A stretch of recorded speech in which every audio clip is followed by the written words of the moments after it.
안녕하세요. 법률사무소 유림의 전성배 변호사입니다. 오늘은 사실혼 관계 부당 파기를 이유로 남편을 상대로 위자료를 청구한 부인에게 위자료가 인정되지 않은 사례를 살펴보도록 하겠습니다. 사실혼 파탄 위자료 기각 사례.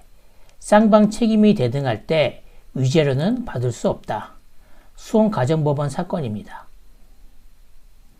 사실혼이란 대법원 기준 혼인 의사가 있고 사회통념상 부부 공동생활의 실체 두 가지 모두 갖춰진 것을 사실혼이라고 합니다. 혼인의 의사, 단순 동거나 룸메이트가 아닌 배우자로서 살겠다는 진지한 의사를 말합니다. 부부 공동생활의 실체, 생활비를 분담하거나 공동사업을 하거나 가족에게 서로 부부로 소개하거나 주민등록상 동거를 하거나 등등이 인정되어야 합니다. 이 사건 인정 근거는 3년 동거하면서 편의점 2개를 공동 운영했고 대출, 생활비를 분담했고 경찰에 출동했을 때 본인이 사실혼이라고 진술한 것을 근거로 삼았습니다. 위자료 3천만 원, 전액 기각된 이유, 핵심 법리, 위자료가 인정되려면 상대방에게 주된 귀책 사유가 있어야 합니다.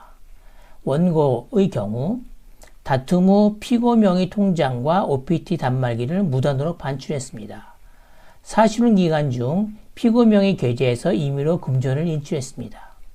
인출금을 본인 및 딸 계좌로 이체했습니다. 피고 남성의 경우 원고를 절도, 업무상 횡령 혐의로 형사 고소했습니다. 쌍방 모두 신뢰, 배려보다는 감정 주장을 앞세워 갈등을 증폭시켰습니다. 법원은 어느 한쪽이 주된 잘못을 했다고 보기 어렵다고 판단했고 따라서 위자료 전액을 기각시켰습니다. 위자료가 인정되는 경우와 기각되는 경우를 살펴보겠습니다.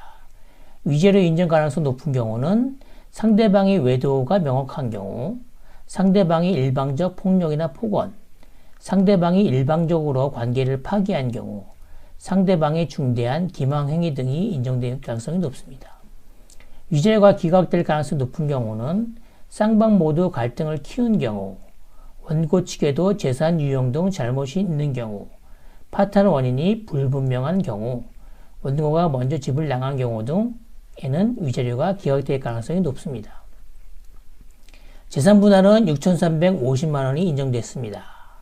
계산 공식은 쌍방 순재산 합계 2억 원 중에서 원고 기여 비율 40%를 인정하게 되면 8,300만 원이 인정되는데 여기에서 원고 보유 재산이 2천만 원 정도 있기 때문에 원고가 피고로부터 지급받을 수 있는 금액은 약 6,350만 원이 되겠습니다. 여기서 재산분할 기여 비율은 원고 40%, 피고 60%가 인정됐습니다. 근거는 원고 빌라 취득 시 약 6천만 원을 부담했고 사실혼 기간 중 가사노동을 기여했고 편의점 2개를 창업, 운영에 기여했다는 것입니다. 피고 60%의 근거는 빌라 담보대출금을 지속해서 변제했고 편의점 수익 중 원고의 개인 유용이 있었고 딸 명의 보험료로 공동수익을 사용한 근거가 있었기 때문에 인정된 것입니다. 이 판결에서 꼭 알아야 할 3가지 교훈이 있습니다. 첫 번째, 위자료는 주된 책임이 없으면 받을 수 없다. 상대방도 잘못이 있어도 쌍방 책임이 비슷하면 위자료는 인정되지 않습니다. 외도, 폭력, 일방 파기 등 명확한 귀책 사유를 구체적으로 증명해야 합니다.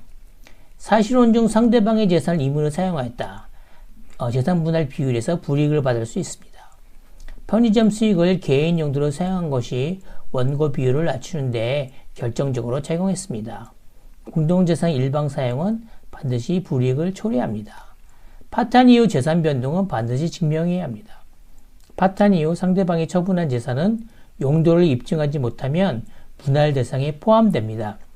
파탄 직후부터 재산 변동 기록을 철저히 관리하셔야 합니다.